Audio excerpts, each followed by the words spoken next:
Start. নমস্কার বন্ধুরা, নতুন রেসিপিতে আপনাদের স্বাগত। আজকে আমি আবার একটা অন্যরকম রেসিপি নিয়ে এসেছি। এই গরম এসে গেছে, তাই গরমের দিনে খুব হালকা পাতলা করে আমি একটা খাসির মাংস রান্না করব এবং অন্য স্বাদে। তার জন্য এখানে নিয়ে নিয়েছি আমি 1 কেজি খাসির মাংস। ভালো করে ধুয়ে নিয়েছি মাংসটা। আর নিয়ে নিয়েছি ক্যাপসিকাম, গোটা পেঁয়াজ, গোটা রসুন, কাঁচা লঙ্কা, পেঁয়াজ কুচি, টমেটো কুচি, থেতো করা রসুন, আদা বাটা, তেজপাতা, চিনি, নুন, গোটা গরম মশলা, সর্ষের তেল, হলুদ গুঁড়ো, লঙ্কার গুঁড়ো আর গোটা জিরে। জিরের গুঁড়ো দেবো না। এই রান্নাটায় আমি জিরের গুঁড়ো বা ধনের গুঁড়ো ব্যবহার করবো না। এই মাংসে জিরের গুঁড়ো ধনের গুঁড়ো ব্যবহার না করলে মাংসটা খেতে বেশি ভালো লাগে, তার জন্য আমি জিরের গুঁড়ো দেবো না। আমি মাংসটা প্রথমে একটু মাখিয়ে রাখবো, তার জন্য আমি এখানে দিয়ে দেবো হলুদ গুঁড়ো, স্বাদ মতো লবণ, লঙ্কা গুঁড়ো, কিছু টমেটো, কিছুটা দেবো আর কিছুটা রেখে দেবো, রসুন থেতো করা খানিকটা দেবো, থেতো করা বেটে রাখা আদা খানিকটা দেবো, আর সর্ষের তেল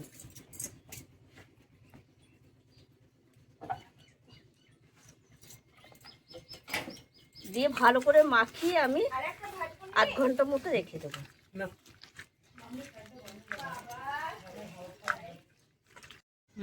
ভালো করে মাখিয়ে নিয়েছি, এবার আমি ঢাকা দিয়ে রেখে দেবো আধ ঘন্টার জন্য। আর এদিকে আমি উনুন ধরিয়ে যে আলু দেবো, তার জন্য আলুটা ভেজে নেবো। হাতটা ধুয়ে আসবো। উনুন ধরিয়ে কড়াই বসিয়ে দিয়েছি, কড়াইয়ে দিয়ে দেবো এবার সর্ষের তেল। প্রথমে আমি আলুগুলো ভালো করে ভেজে নেবো, তারপরে আমি মাংস কষাবো।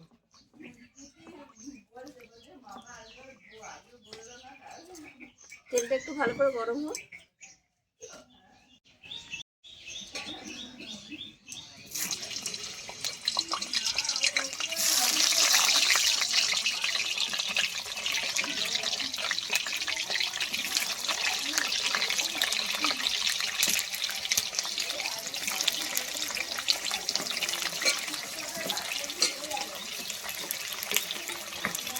এগুলো জমির একদম নতুন আলু, খেতে খুব ভালো লাগে।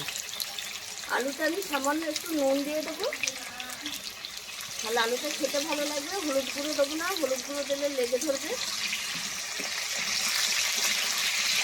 আলু লাল লাল করে ভাজা হয়ে গেছে, এবার আমি সব তুলে নেবো আলুগুলো।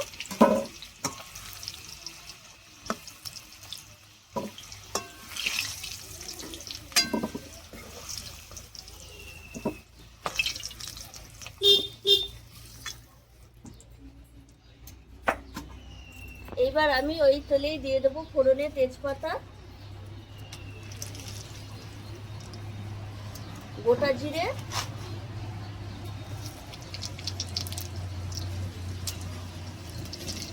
গোটা গরম মশলা, এলাচ, লবঙ্গ, দারচিনি,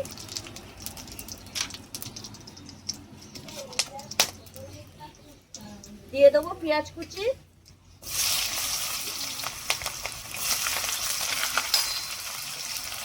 পেঁয়াজটা একটু ভাজা ভাজা করে নেব।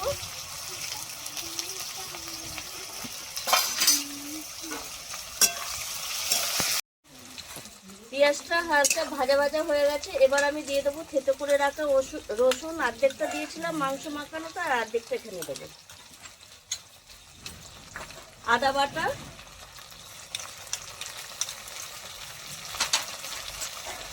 টমেটো কুচি,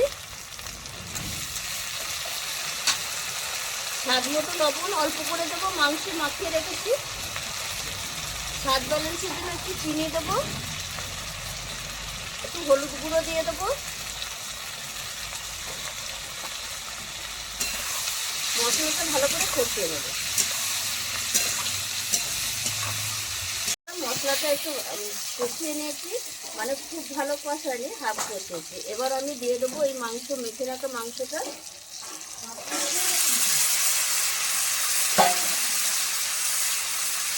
দুটো কাঁচা লঙ্কা একটু ভেঙে দেবো।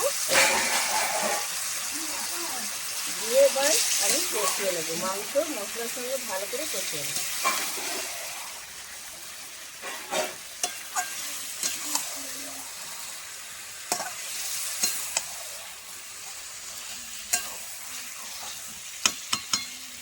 আর এটা ঢাকা দিয়ে দিয়ে কষাবো, তাহলে জলটাও বেরিয়ে যাবে, বেরিয়ে যাবে আর ভালো সেদ্ধও হয়ে যাবে। আর এই দেখুন কত সুন্দর কালার হয়েছে। আর আমি একটু তেল মশলা কম দিয়ে রান্না করবো বলেছি, তাই তেল মশলা কমই দিয়েছি, দেখেই বুঝতে পারছেন। প্রথমে আমি এই প্রেসারে দেবো, তার জন্য আমি এই প্রথমে আলুটা দিয়ে দেবো।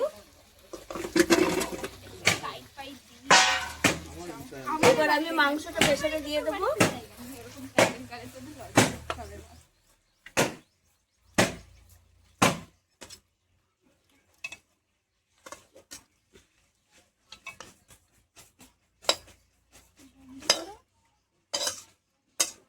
এবার আমি এই কড়াই একটু জল গরম করে নেব। মাংসের জল গরম দিলে, গরম জল দিলে বেশ একটু খেতে ভালো লাগে, মাংসের স্বাদটা পাল্টে যায়। এই জন্য জলটা গরম হয়ে যাবে, ততক্ষণ আমি মাংসটা রেডি করতে করতে এখানে আমি দিয়ে দেবো যে ক্যাপসিকাম কেটে রেখেছি, ক্যাপসিকামটা দিয়ে দেবো, দুটো কাঁচা লঙ্কা দিয়ে দেবো, দুটো গোটা পেঁয়াজ দেবো, আর এই যে একটা গোটা রসুন দিয়ে দেবো। সামান্য একটু নুন দেবো, যেহেতু একটু ঝোল হবে, পাতলা ঝোল।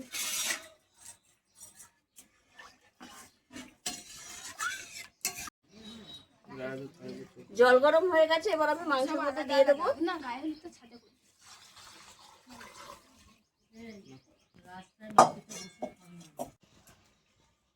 এই দেখুন কতটা পাতলা ঝোল হবে।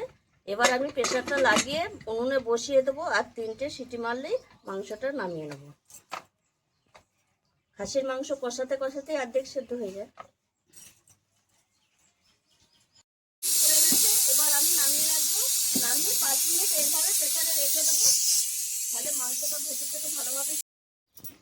এই দেখুন বন্ধুরা, প্রেসার থেকে ঢেলে নিয়েছি, আর এই দেখুন 5 মিনিট পরে ঢেলেছি, হাওয়াটা বেরিয়ে গেছে প্রেসারে। আর ঝোলটা দেখুন বন্ধুরা কত পাতলা হয়েছে আর কত সুন্দর হয়েছে। এই ঝোলটা খেতে খুব টেস্টি লাগে, আলুগুলো একদম পারফেক্ট সেদ্ধ হয়ে গেছে। এইভাবে একবার এই গরমের শুরুতে মাংস রান্না করা, খাসির মাংস বা মটন কষা এইভাবে করে খাবে, অসাধারণ লাগে। আর জিরে ধনে না দিয়ে একটু করে একদিন করে খেয়ে দেখবেন, খুব ভালো লাগে। আমাকে কমেন্টে জানাবেন কেমন হয়েছিল, অবশ্যই ভালো হবে। আর আমার এই ভিডিওটি যদি আপনাদের ভালো লেগে থাকে, তাহলে লাইক করবেন, শেয়ার করবেন, সাবস্ক্রাইব করবেন।